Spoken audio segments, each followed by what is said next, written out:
Menyambut Ramadan tahun 2016, Badan Hisab Ruqyat BHR Kanwil Kementerian Agama Provinsi Aceh Minggu 5 Juni 2016 melakukan Ruhyatul Hilal awal Ramadan tahun 1437 Hijriah di pusat Gedung Observatorium Tekuci Kutakarang, Longa, Aceh Besar.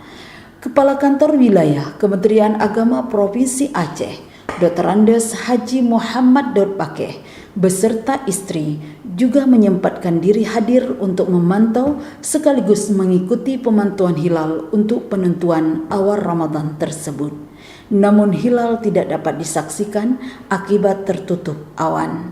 Sebelumnya anggota tim Falakiyah Kanwil Kemenak Aceh Al-Firdaus Putra SHIMH mengatakan bahwa data hilal dengan ketinggian 3 derajat 42 menit dengan posisi hilal 17 derajat 46 menit dari arah barat ke utara.